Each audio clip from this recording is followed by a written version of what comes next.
The topic for today actually is around entrepreneurs pioneering the new normal. And I have to say, it's been a surreal few days. I feel like even since the last time we decided what we were going to talk about, like the world has changed yet again.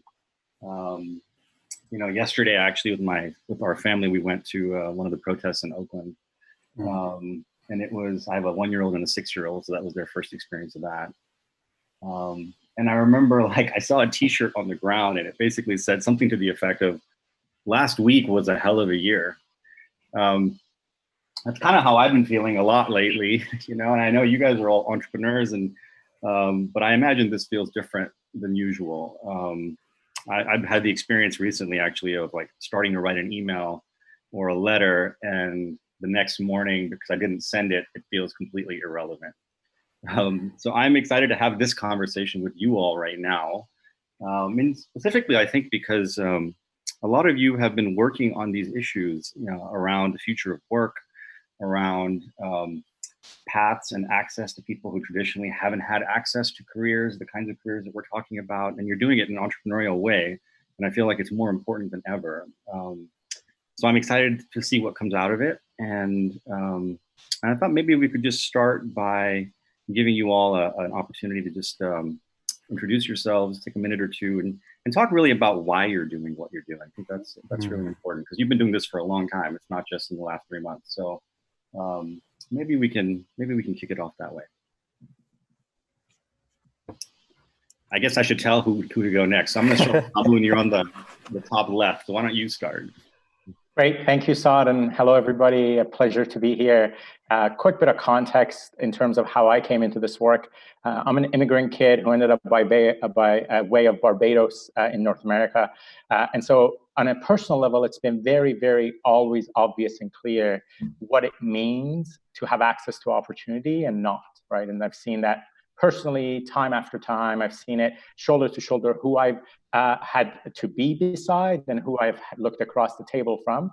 And then I've also had the personal experience of a father who went through an accident and became paraplegic, and what that meant for his work. And once he was laid off, what that meant for him and his identity.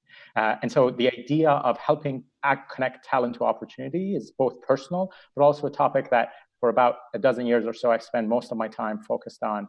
And that brings us to our work at Future Fit AI, which is all around this idea of a GPS for your career. So using a lot of data to give you what is the equivalent of a Google Maps. And we use that in partnership with both private sector and public sector. I'm happy to speak more to that in a bit. Cool. Rahim, you want to go next? Yeah, sure. So I come from a bit of a non-traditional background here in Silicon Valley, immigrant, grew up in government housing. I didn't go to undergraduate, so I don't have a bachelor's degree. I've worked a lot of retail sales and service. I've been fired from such notable places like McDonald's, and have just been really fortunate through luck, I think, in a big way to have found the tech industry and broken in, over the last 10 or 15 years and built a life and a career for myself within SaaS, software as a service. And so about 3 years ago, my co-founder and I, we had both had sort of long, successful careers building SaaS companies. We came together to build SV Academy. The idea is really creating workforce acceleration within the SaaS sector for revenue generation jobs, which are in high demand. And even given the impacts we're seeing within the economy, much of what is propping up the financial markets is the resiliency of SaaS.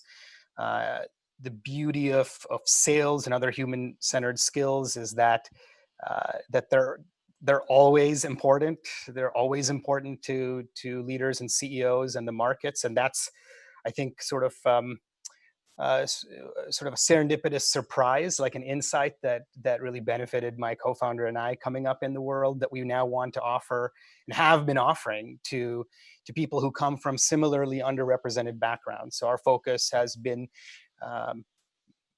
we've had about 42% African American, Latinx job seekers, many of whom come from a retail sales and service background, which right now there is a tremendous job seeker supply for and demand, and have combined a set of skills and employment opportunities that help support these individuals into higher paying entry-level software sales roles, where they will about double their income within a short period of time going through this program. And then we continue to support them through the first several years and beyond into their career. So our goal over the next little bit is to create, $200 million in wage gains by supporting 5,000 to 10,000 of these entry-level SaaS job seekers.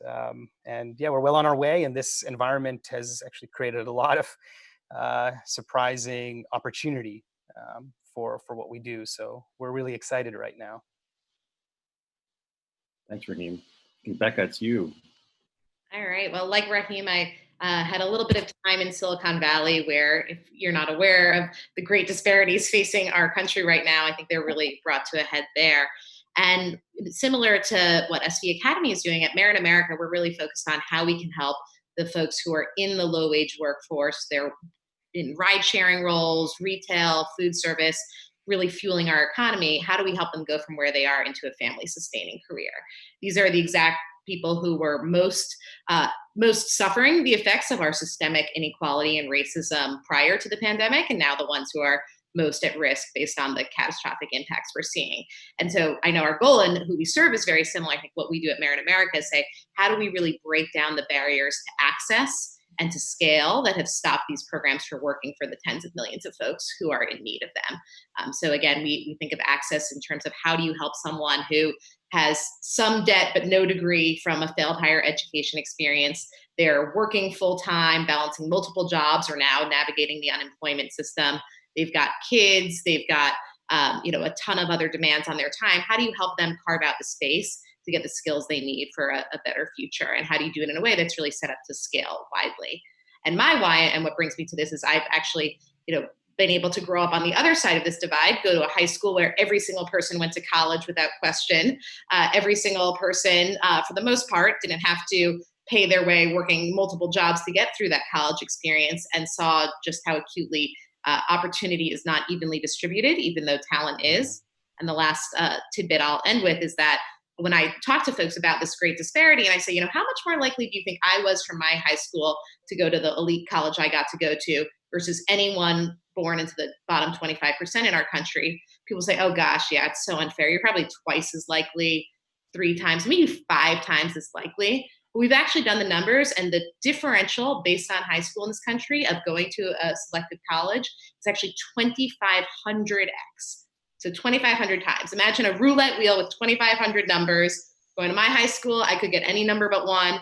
Going to any one of the bottom 25%, you had to get just one single number. And so that's what really drives a lot of our work at Merit America, how we close that gap at scale. Wow. Yeah, thank you for sharing that. I thought it'd be good to ground us, into this moment. I know you all have been doing this for a long time, but I imagine this feels different. Well, I don't want to put words into your mouth, actually, but Becca, maybe starting with you. I mean, you just talked about how difficult it is, in normal circumstances.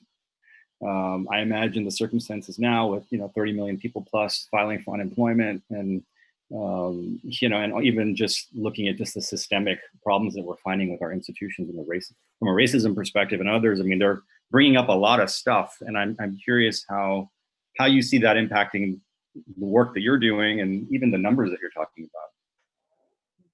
Well, I'm not sure if folks watching now had a chance to see Jim Shelton's wonderful remarks this morning, but when asked how he sees this particular moment changing the work, he said, the question we all need to be asking ourselves is, are we doing enough to challenge the status quo at this potentially trajectory changing time?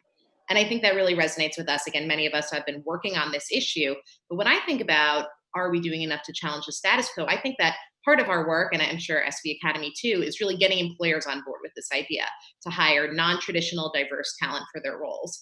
And as you can imagine, a lot of that is, really congratulating them on the progress they've made, seeing this as an accelerant and to take them to the next level.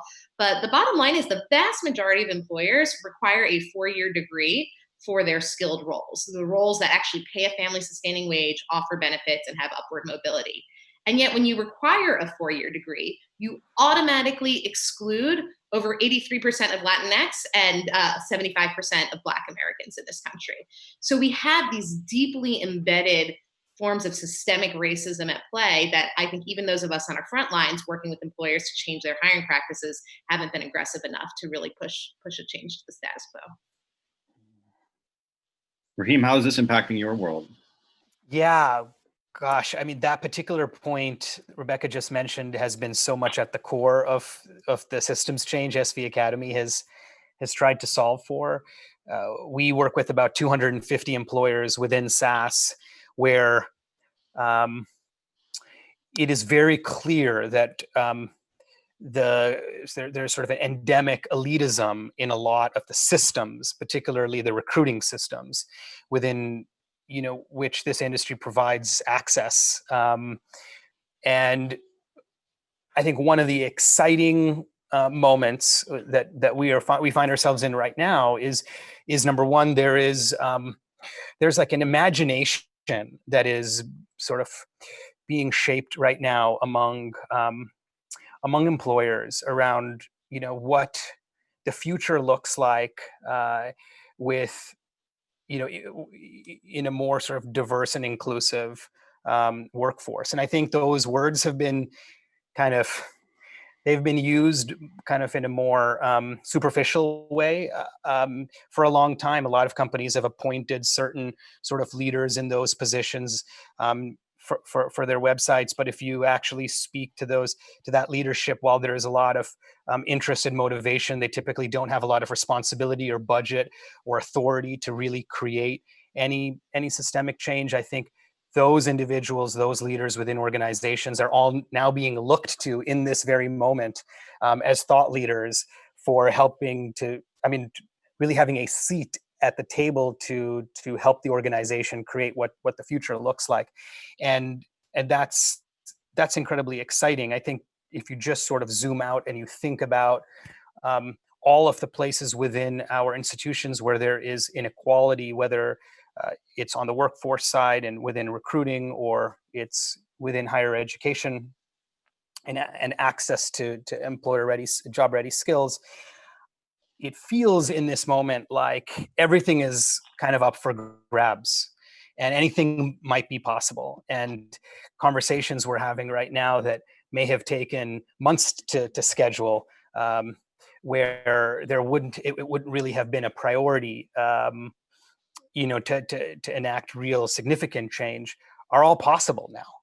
And I think one of the things to focus on is this massive, previously like unfathomable number of job seekers, many of whom we who have been working in the space have known that their livelihoods are at stake, and the jobs which sustain their families would have disappeared in the next 5 to 10 years. All of that is happening like in this moment. And how can we come together? How can we come together as an ecosystem to really design what the future of the workforce looks like, with a set of first principles that are like truly aligned with the world we want to see in the future? Yeah. Hamoon, I know you literally have something you've been working on in the past that was called Audacious Futures. And so I imagine, are you seeing the same thing that Rahim's talking about? Is there a new opportunity being born in this moment that you're experiencing? Yeah, Saad, it's interesting you referenced that. The question we've been using to frame the work at Future Fit AI has that word at its root, which is, what is the minimum threshold of audacity required to be remembered the way we want in the future from this moment? And so we asked that question of everybody we work with, companies, governments, partners, exact same question. And so what would it be required for you to be remembered? And I think that the threshold for us has been, unless we can sell it to the CFO, we haven't done enough of our homework, right? That it's not just a nice philanthropy or HR leader who should buy into this. We must be able to sell it, whether that's the CFO on the private sector side, whether that's Ministry of Finance on the public sector side, or the equivalents or the departments of finance. And so what that's translated into for us And I know time has worked, and it might sound like just in some ways a response to COVID, but thanks to Lauren Weber, who was on the last panel, she did a piece on this that included some of our work back in January in the Wall Street Journal. So we can remember that it wasn't just COVID that made us start down this path, but we've really centered around the layoff experience because of how visceral and understandable it is, right? And then we go upstream and downstream from that. And so the approach we've taken to this question is to say, why is it that layoffs are so stigmatized, shameful, and lonely? Why do they have to be so? We've tried to reimagine everything else, hiring, learning and development, performance management, but why has that been untouched for a couple of decades? And so what we then do is, and we try to make this case not just to HR or philanthropy, but to business unit leaders who own their P&Ls, is to say, there is a way for you to do layoffs differently that will cost you no more and add no extra risk. We can use existing dollars, but you can fundamentally reimagine what the experience of that person who you have chosen to let go can look like, and how you can help them land softly in what's next. We call that outskilling and support that through data. To Rebecca's point, what we use to drive the shock factor is we have 350 million resumes and CVs globally, and real-time labor market information in about 6 different regions on 4 continents. And so when we walk into a company, we can show them their numbers that Rebecca was talking about. How many of the jobs they post require at least a minimum of a bachelor's degree, right? Where do people from their company end up going after they leave them? That kind of data with business leaders speaks to, you might be talking out in the public about a different narrative, but it's not the reality of what you're doing on the ground. And then from the layoffs experience, we go upstream and downstream. So upstream is working, for example, with the government of the UK and their national retraining scheme focused on people at risk of automation, and now because of COVID impact, but specifically workers who are at risk of automation but have not been let go. So we go upstream and work with them to say, how can you help those people proactively find their next path before they hit that layoffs point? And then further upstream with the largest financial institution in Canada around helping young people to clearly map their future skill pathways. And then we go downstream from the point of layoffs, working with public service employment and community organizations, for example, with the hospitality and tourism industry, to help their impacted workers who've already been laid off not be left alone and be supported through the transition. I think the 2 things I'll call out we find in that work, one is, we have got to care about the journey of the individual person. That's the only unit of measurement that matters. We can get as many trainings delivered and as many jobs filled without actually helping the people who need it most. And then second, it matters how much someone travels. Someone who's at 60% ready takes a lot more to get to 80 than taking someone who's at 95 and just getting them over the 100 line. And we've got to make a difference between those 2 use cases and invest differently in them. You know, as you were talking, I was just imagining one of the things, the big open questions these days is sort of, what does the new social contract look like? And as I hear you talk, all of you, you know, you have a employer perspective on this as well as a job seeker perspective. But are you seeing the beginnings of a new social contract? You know, even in the context of the employers that you're talking about and how they're thinking about this differently.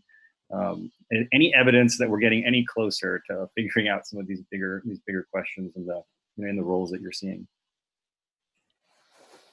I'll chime in there. I think to the point that Hamoon just made, there's so much exciting work happening underway, and it does feel like a unique moment. But I'll also caution that it feels like any news becomes news, and that we've moved to a place of quantity of commitments, perhaps over quality of commitments. And so I would love actually to see some of that data and to say, similar to how Raj Chetty and his team put a spotlight on, where are the neighborhoods in this country where anyone born can actually have a real shot at the American dream versus those that really close them off to opportunity. That should be publicly available for companies. There shouldn't be this, a behind closed doors conversation about what they're doing on diversity and equity and mobility, but really shining a light to say, actually, all companies are not equal here.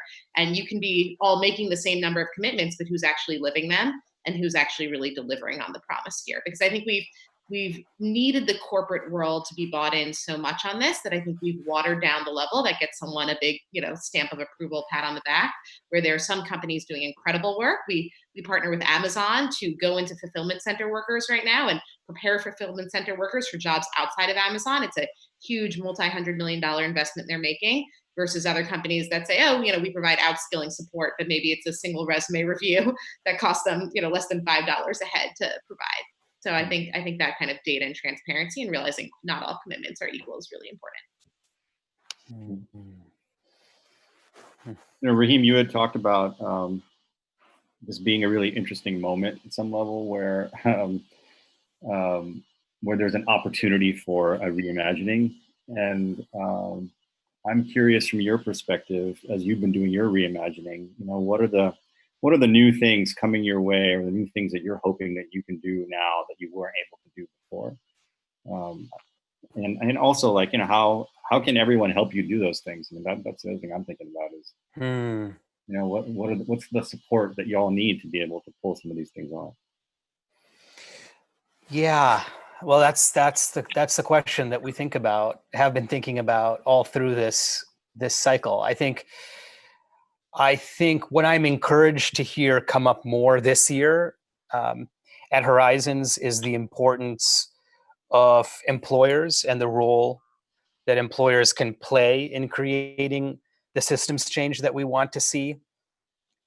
And I think, again, if we look at the financial markets right now, you see it's hard to sort of comprehend that on one hand we have so much unemployment and so much unrest, and on the other hand we are pretty much at record levels on Wall Street. And I think a big reason for that is sort of the consolidation of power and influence that that a lot of the sort of mega corporations, especially within software and technology broadly, software, the world that we play most in. And I think one of the challenges as founders in the past has been just, again, the rate at which these large players are able to move in terms of like how aspirational our vision is and how slow kind of movement is on the ground when you're trying to create a lot of mass coordination. And I think right now what I'm noticing is I have received over a dozen messages on LinkedIn in the last 2 weeks from individuals at large Fortune 500 companies who are at low to mid levels within the organizational structure. So these are not SVPs, EVPs who control the big budget, but these are kind of frontline managers who are reaching out to ask the question, what can I do to create a change from the ground up within my organization? I just received one from Cisco last night. Cisco is an organization we've been trying to partner with for some time, but the wheels of change, like a lot of prospective partners, have been slow to turn. Now we have someone who is young, early in their career, but aspirational, has a bigger vision for the impact they can create within the organization. They probably have some executive support in this window of time, and they are able to make connections, and they are able to facilitate meetings, and I hope budget and actual concrete change that may not have been possible before. And so, like, what is the rallying call? The rallying call is that, listen, we see a lot of these corporations issuing notices on social media about their commitment to Black Lives Matter and the change they want to see in the world. And I think that is a great first step. But the reality is that if we really want to create a change, it has to be sustainable. It has to be a systemic change. It means it has to be real business rules and behaviors and budget. Hamoon talked about the CFO. I mean, access to budget within enterprise is the lubricant for change. All of that needs to come together in order for the energy we feel right now to be sustainable. Otherwise, it's just going to be another media cycle, and we don't want that to happen. Like, what a missed opportunity if we look back at sort of later stage of our career, and we're talking to our kids, and we say we were alive in this very moment in time where all of a sudden everything became possible again. All the rules could be rewritten, and we just posted a bunch of messages on social media, and that was it, right? So I think if you are at any place within an organization, particularly, if you are kind of at the junior and mid levels of an organization, and you have felt in the past you have not had a voice, you have not had had agency. This is your moment to impact the entire organization and the entire system within which you work, because there are possibilities that can exist today from very, very ground up, where CEOs and other individuals, CXOs and other individuals of power, CFO, etc., will actually listen to you to help you make that change, and that is possible today. And don't lose that opportunity. Thank you, Rahim. And I'm getting like the hook that says we're 5 minutes over, we got to go. So I hate to wrap it at this moment, but maybe for the folks, if we can get on Hive and talk about what we could do in that moment, that might be something we can continue this conversation with the bigger group. The advice you give to people in this moment too. But with that, I just wanted to say thank you. I feel like we just started getting going on something, and I imagine that's how all of us feel. Something's changing. We don't know what's coming, but I like the idea of imagining the future with y'all. So thank you.